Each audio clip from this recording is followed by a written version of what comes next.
American political commentator Tucker Carlson released a video statement claiming that authorities in Saudi Arabia and Qatar had arrested operatives belonging to Mossad. According to his account, these operatives were allegedly planning bombing operations inside those Gulf states. The implication of such a claim is enormous. It suggests not only covert activity by Israel's external intelligence service, but also a direct operational threat inside sovereign Arab nations at a time when the region is already on edge. To understand the gravity of this allegation, it is important to first grasp the broader geopolitical landscape. The Middle East is currently experiencing one of its most volatile phases in decades. The ongoing confrontation involving Iran, Israel, and the United States has escalated beyond shadow warfare into overt military exchanges. Missile strikes, drone operations, and retaliatory attacks have intensified anxieties across the Gulf. In such an environment, intelligence agencies are operating at heightened alert levels, and rumors of covert plots spread rapidly. Carlson's claim centers on the assertion that Mossad agents were not merely collecting intelligence, but were allegedly preparing kinetic operations, bombings, inside Saudi Arabia and Qatar. That distinction matters. Intelligence gathering, even when aggressive, is a known and long-standing practice among rival or even allied states. Covert bomb plots, however, would represent a drastic escalation. If true, it would imply a willingness to destabilize key Gulf monarchies through direct violence, potentially drawing them into broader regional conflict. As of now, there have been no official public confirmations from Riyadh or Doha acknowledging such arrests. No press conferences, no court filings, and no detailed statements have been issued by interior ministries in either country that verify the detention of Israeli operatives for bombing conspiracies. Similarly, Israeli authorities have not addressed or acknowledged the accusation. The absence of official confirmation does not automatically disprove a claim. Intelligence matters are often secretive. But it does mean that publicly the allegation remains unverified. Understanding Mossad's historical role is essential in assessing plausibility. Mossad has a long reputation for conducting covert operations abroad, including surveillance, sabotage, and targeted assassinations. Some of its operations have later become public through investigative journalism or foreign government disclosures. For instance, the 2010 assassination of Hamas commander Mahmoud al-Mabhouh in Dubai was widely attributed to Mossad after passport trails and surveillance footage emerged. That incident strained diplomatic ties between Israel and several countries whose passports were allegedly forged. However, even in that high-profile case, the operation targeted a specific militant figure, not broad civilian infrastructure inside a Gulf state allied with Western interests. Planning bombings within Saudi Arabia or Qatar would be a qualitatively different act, particularly given the delicate diplomatic alignments that have evolved in recent years. Saudi Arabia and Israel, while not historically formal allies, have experienced a quiet warming of relations over the past decade, especially due to shared concerns about Iran's regional influence. Qatar, while often charting an independent foreign policy, has also maintained complex channels of communication with various regional actors.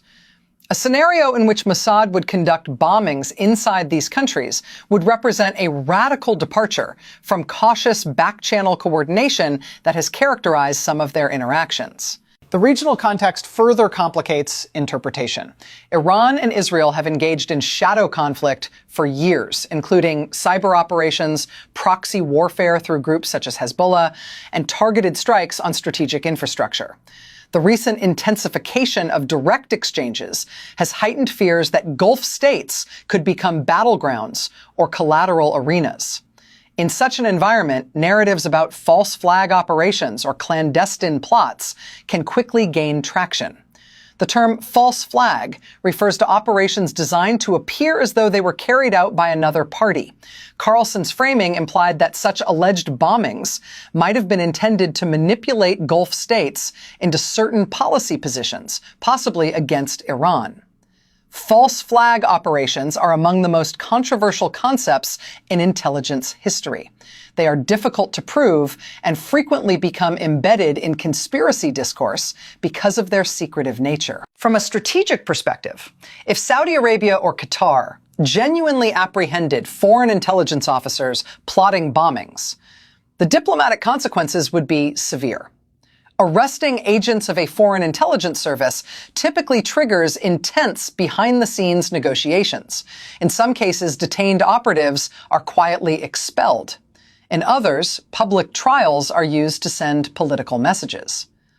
The lack of visible diplomatic fallout in this instance raises questions about the claim's verifiability. Another layer to consider is domestic politics within the United States. Tucker Carlson is known for sharply critical commentary regarding U.S. foreign policy, particularly in the Middle East. His framing often emphasizes skepticism toward interventionist strategies and intelligence community narratives. By highlighting an alleged covert Israeli operation inside Gulf states, he may be reinforcing a broader critique of escalating regional entanglements. Media amplification also plays a powerful role. Social platforms can transform a single commentary video into a viral narrative within hours. Short clips circulate detached from full context, often stripped of nuance. In conflict situations, audiences already primed by fear or anger may accept dramatic claims more readily. That does not mean the claim is false, but it underscores how quickly perception can outrun confirmation. For Saudi Arabia, internal security is paramount. The kingdom has experienced terrorist attacks in the past, including al-Qaeda bombings in the early 2000s. Since then, its counterterrorism apparatus has become highly sophisticated. Any credible foreign bombing plot would likely be treated with extreme seriousness. Public acknowledgement would serve both as deterrence and reassurance to the domestic population. The absence of such messaging suggests either that no such plot occurred or that authorities are managing the matter entirely through classified channels. Qatar similarly prioritizes internal stability. As host of major global events in recent years and a hub of international diplomacy, it maintains a strong interest in projecting security and neutrality. An exposed foreign intelligence bombing plot on its soil would carry immense reputational implications. Silence in such a scenario is notable. Israel's calculus must also be examined. Mossad operations are typically strategic, targeted, and calibrated to minimize blowback. Conducting bombings inside Saudi Arabia or Qatar would risk alienating potential partners and igniting widespread regional backlash. Such an action would seem strategically counterproductive unless tied to an extraordinarily high-stakes objective. The regional power struggle with Iran is perhaps the most important backdrop. Iran has influence across Iraq, Syria, Lebanon, and Yemen. Gulf monarchies view Tehran's network of proxies with suspicion and concern.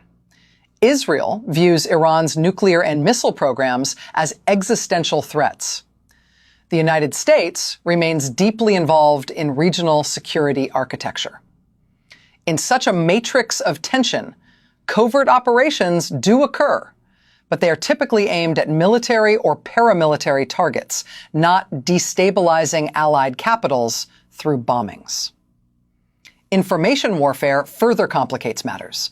Competing narratives are tools of modern conflict. Allegations about intelligence services can be deployed to shape public opinion, sow distrust, or pressure governments.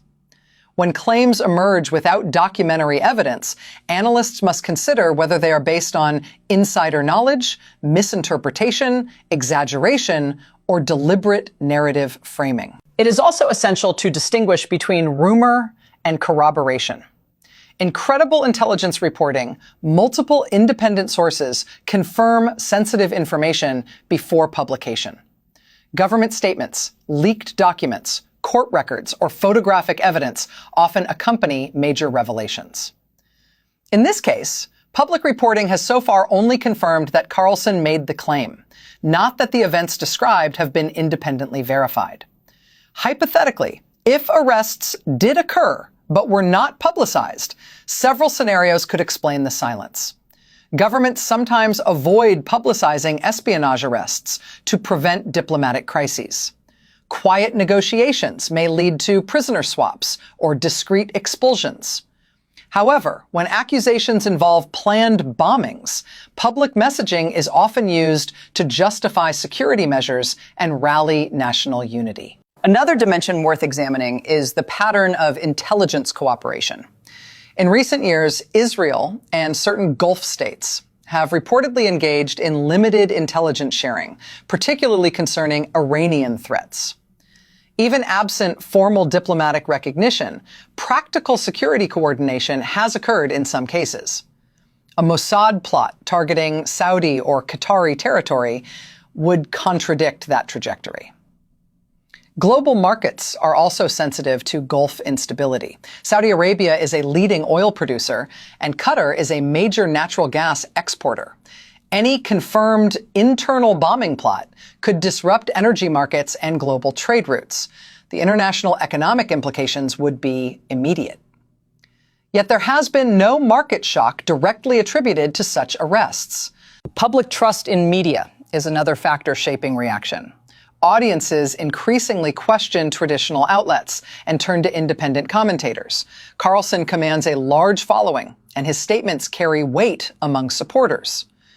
At the same time, responsible analysis requires separating commentary from confirmed intelligence.